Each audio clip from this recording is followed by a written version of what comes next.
올해 여성가족부는 모두가 함께하는 일상, 누구나 안전한 사회를 비전으로 삼고 다양한 정책을 추진합니다.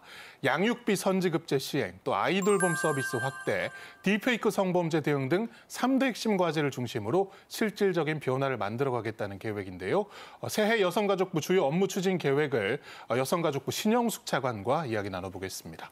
어서 오십시오. 네, 안녕하십니까. 예. 1월 10일에 새 업무 추진 계획 발표가 있었습니다. 그 저출생 극복, 약자 보호, 안전한 사회 조성 등이 이제 목표로 제시가 됐는데 간략하게 올해 계획 좀 설명을 해주실까요? 예, 말씀하신 그 3대 정책 목표를 중심으로 저희가 핵심 과제를 좀 선정했습니다. 그래서 한부모 가족한테 양육비를 선지급하고 이제 그 회수하는 부분, 그다음에 아이돌봄 서비스를 확대하는 부분, 그다음에 딥페이크 성범죄 등 범정부 대책을 내실 있게 추진하는 방안 등을 핵심 과제로 삼고 올해 중점적으로 추진을 할 계획입니다.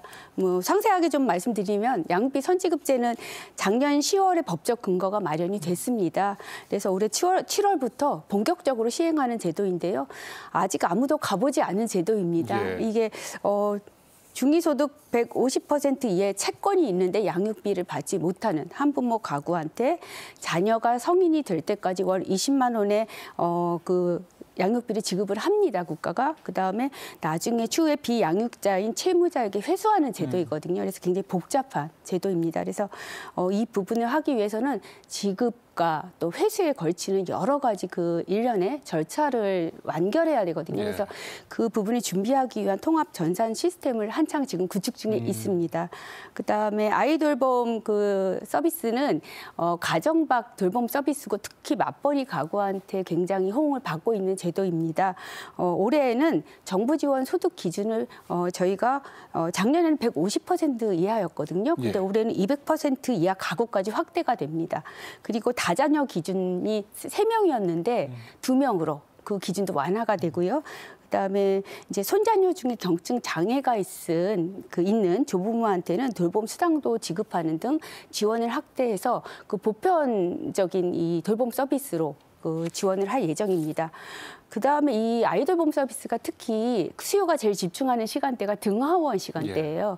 거의 수요의 한 70% 육박하게 이 수요가 집중이 되는데 그 원활한 서비스 제공하는 것이 굉장히 좀 힘든 부분이거든요. 그래서 이 부분을 개선하기 위해서 돌보미들한테 처우를 개선하는 문제, 그다음에 그 노인분들 같은 분들의 그 일자리하고 연계해서 그 틈새, 그 공백을 좀 채울 수 있는 그러한 그 제도 개선을 좀 생각하고 있습니다. 그리고 그 부모님들께서는 돌봄 서비스의 품질 관리에 굉장히 관심이 많으세요.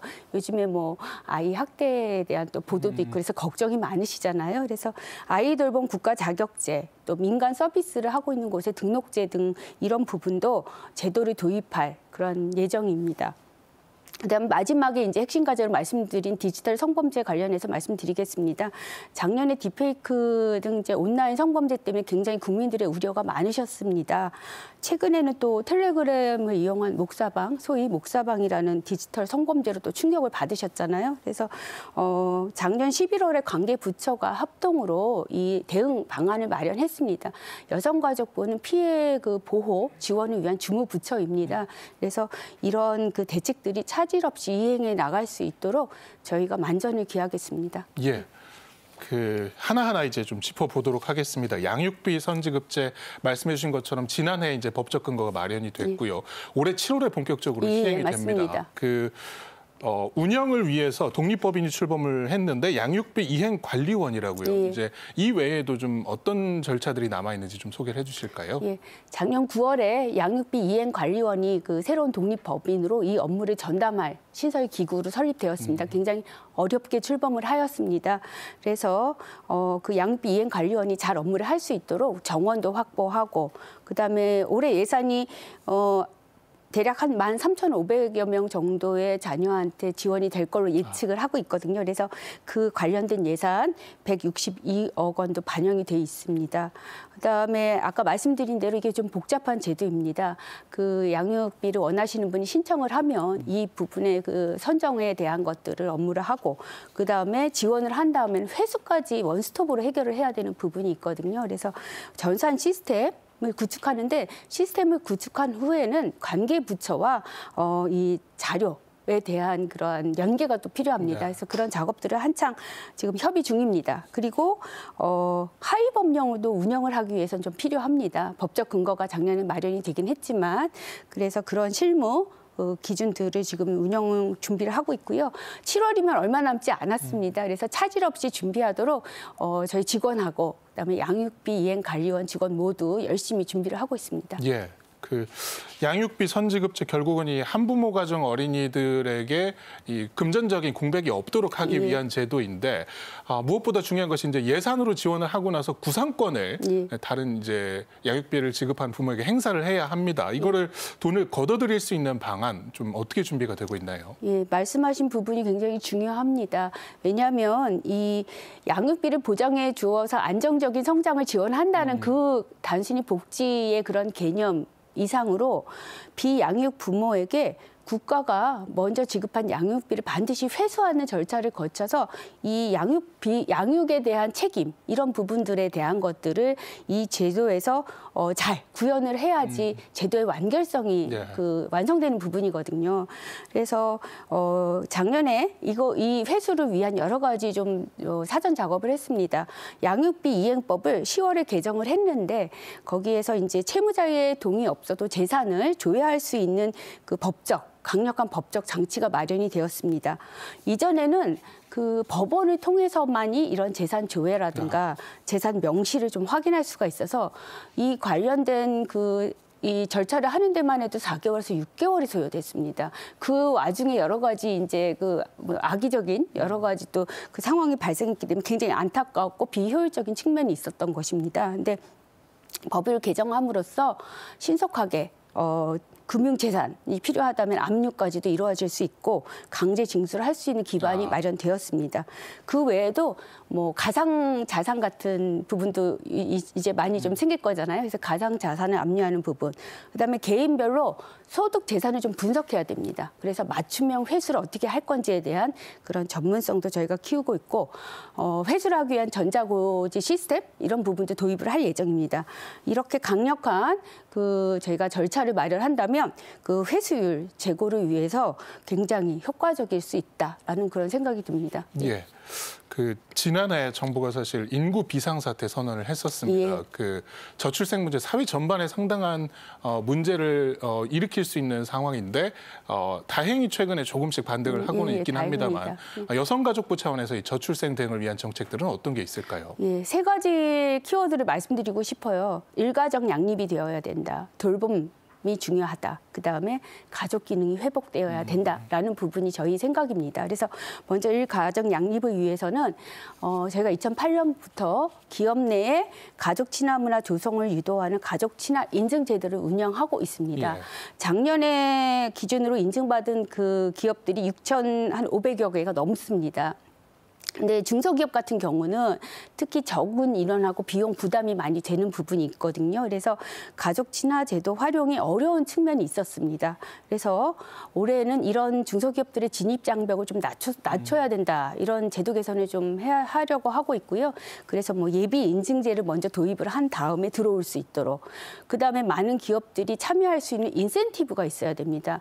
기업에서는 이런 부분이 굉장히 비용이고 부담이시거든요. 그래서 원하시는 인센티브를 좀 들어보니까 뭐 세무 유예라든가 근로감독 유예, 우수한 기업들에 한해서 이제 그런 부분들을 원하셔서 그런 참여도 좀 활성화할 계획입니다. 그다음에 지역사회 내에서도 일하고 생활의 이런 균형에 대한 인식 개선이 굉장히 필요하고 그다음에 세일센터라는 곳이 있어요. 159개가 있는데 여성의 경제활동 참여 이런 부분들이 좀 해결이 돼야 저희가 일가정 양립이 될 수 있다. 이런 정책들을 지금 생각하고 있습니다. 아까 돌봄 정책에 대해서 또 이제 두 번째 키워드인 돌봄 정책에 대해서 말씀드리면 아이돌봄 서비스를 이제 확대하는 부분도 있고 그다음에 상대적으로 돌봄 취약 계층이 많습니다. 필요합니다. 한부모 가족 같은 경우가 대표적인 경우인데요. 저희가 아동 양육비를 지급하고 있습니다. 근데 그거를 이제 21만 원이었던 것을 올해는 23만 원으로 인상을 시켰습니다. 그다음에 가족 간 기능에 대해서 말씀을 드리면 저희가 전국에 가족센터라는 곳이 있거든요. 근데 244곳이 있는데 여기를 중심으로 지역의 유관기관, 뭐 지자체라든가 학교라든가 이런 기관과의 협력을 통해서 지원이 필요한 가족들은 발굴을 해야 됩니다. 그래서 찾아오시게 하고 그 필요하신 그 맞춤형 서비스를 어떻게 지원을 해드릴까를 저희가 고민하고 있습니다. 특히 최근에는 다문화 가구가 많이 늘어났잖아요. 그 다문화 가구는 좀 고충이 있으세요. 그 다문화 아동 같은 경우에는 그 기초 학습도 또 좀 서비스를 해드려야 되고 그다음에 진로에 대한 상담도 되게 필요한 부분이 있습니다. 그래서 이런 부분들도 고민하고 있고 그다음에 결혼 이민자 같은 분들 결혼을 해서 이제 저희 국민이 되신 분들한테는 어떻게 정착을 좀 잘 시켜드릴까 하는 부분들을 저희 가족센터에서 지원을 하고 있습니다. 예. 그 앞서서 이제 저출생의 여러 원인들을 말씀을 해주셨습니다만 대표적인 것 중에 하나 바로 이 여성의 경력 단절입니다. 예. 출산으로 인한 경력 단절. 그래서 이제 경제 활동에 참여를 늘려 나가야 하는 것이 대책이 될 텐데 예. 이런 것을 위한 방안들도 좀 있을까요? 예, 말씀하신 것처럼 가정이 양립되지 않으면 출산에 대한 굉장히 두려움과 망설임이 생길 수밖에 없습니다. 그래서 경력이 되지 않도록 그 여성가족부에서 그런 정책을 좀 지원하고 있는데요. 전국에 159개의 여성 새로 일하기 센터, 아까 세일센터라고 줄여서 말씀드렸습니다. 그 센터에서 이 경력이 단절된 여성들에게 그 직업에 대한 상담, 또 필요한 교육 훈련, 그다음에 일 경험, 그다음에 필요한 경우에는 취업도 알선할 수 있는 그러한 저희가 원스톱 취업 지원 서비스를 지금 현재 제공을 하고 있습니다. 올해는 그 중점적으로 창업에 대한 관심이 있으신 분들한테는 창업 지원 서비스도 강화를 할 예정입니다. 근데 이제 그 훈련 과정도 굉장히 좀 환경 변화를 잘 반영을 해야 되는 문제가 있거든요. 그래서 고부가 가치 분야라든가 지역에서 정말 필요한 핵심 산업에 어떤 그런 훈련 과정이 필요한지 살펴본 다음에 이런 과정들을 확대할 계획입니다. 특히 그래서 훈련생이 이제 경제적 부담이 있으시잖아요. 이런 교육 훈련을 받으시려면. 그래서 직업 교육 훈련 참여 수당을 신설했습니다. 그래서 월 10만 원씩 4회까지 받으실 수 있거든요. 이런 부분도 좀 새로 생겼고 그다음에 이제 기업 입장에서는 인턴으로 이제 여성을 이제 취업 좀 이제 참여하게 하신 후에 정규직으로 이제 필요하시면 전환이 되시잖아요. 그러면 12개월, 1년 동안 이렇게 근무를 하셨다면 기업에 고용유지 장려금을 저희가 드립니다. 예. 그 돈도 좀 인상을 했고요. 그래서 기업에서 이런 인턴 채용도 유도를 하고 그다음에 취업 기회를 확대할 수 있도록 이런 또 정책을 저희가 좀 실시하려고 합니다. 예. 딥페이크 이야기 좀 해보겠습니다. 이 기술이 발전하면서 여러 이제 긍정적인 요소도 있습니다만 오히려 좀 부정적인 요소 가운데 하나가 바로 이제 딥페이크 성범죄가 될 것 같습니다. 많은 국민들이 우려를 하고 있는 상황, 특히 이제 학생들이 많이 또 이 연루가 되면서 좀 불안이 커지고 있는데 관련 대책도 좀 있을까요?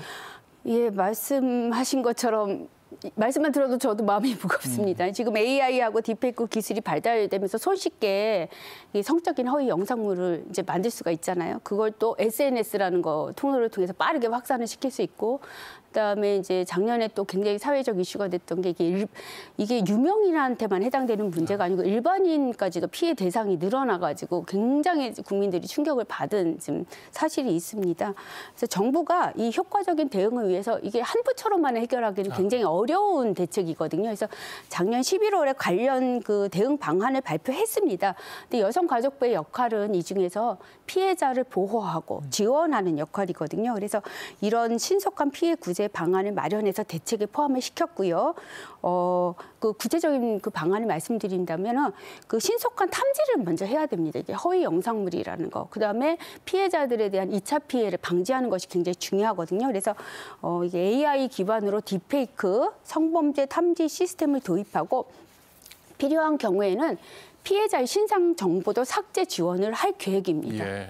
그다음에 이게 각 부처에서 이런 업무들을 좀 산발적으로 운영을 하다 보면은 피해가 발생했을 때 어디로 신고하시고 어디로 지원을 받으실지 좀 당황하실 수 있으세요. 그래서 이러한 지원기관의 신고 전화를 1366번으로 일원화했습니다. 그리고 홈페이지도 일원화해서 신고 접수부터 피해 지원까지 가능한 홈페이지도 구축을 할 예정입니다. 그리고 저희가 이제 산하기관의 디지털 성범죄 피해자 지원센터라는 부분이 있거든요. 여기서 이런 각종 사업들을 추진하시는데 이곳에 예산과 지원도 확대해서 365일 24시간 필요한 분들한테 상담과 모니터링까지 가능하도록 할 예정입니다.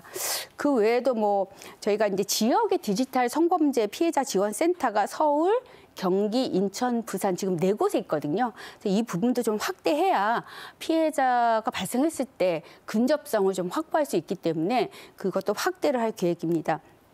말씀드린 대로 이렇게 여성가족부 혼자 할 수는 없습니다. 수사를 하기 위해서는 경찰청하고 협조를 하여야 되고 그다음에 그 플랫폼 사업자들에 대한 관리를 하기 위해서는 저희가 방통위하고도 또 이게 협조가 잘 이루어져야 되는 부분이거든요. 그래서 이런 총괄적인 대응이 가능한 하여튼 원스톱으로 피해자 입장에서, 수요자 입장에서 지원 체계를 구축하는 데 정부가 힘을 쏟고 있다. 이 말씀을 드리겠습니다.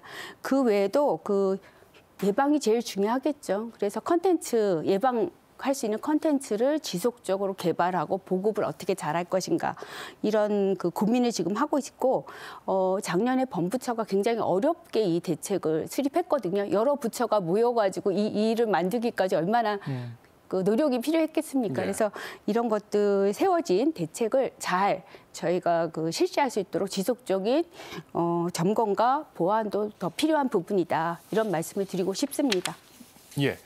자, 딥페이크뿐만이 아니라 사실은 이제 스토킹이나 교제 폭력 등도 상당히 심각한 문제로 떠오르고 있습니다. 이런 신종 폭력 피해에 대응하기 위한 방안도 여가부가 마련하고 계시다고요. 예. 스토킹하고 교제 폭력이 바로 관계에 기반한 여성 폭력으로 좀 분류할 수 있거든요. 이 부분이 많이 증가하고 있고 또 신종 폭력 피해다 이렇게 좀 인식이 되잖아요. 근데 경찰의 신고 현황을 보면은 스토킹 같은 경우는 작년에 15,000건, 그다음에 교제 폭력 같은 경우는 저희가 4,000건 정도 이렇게 좀 많이 증가하고 있는 추세라고 합니다.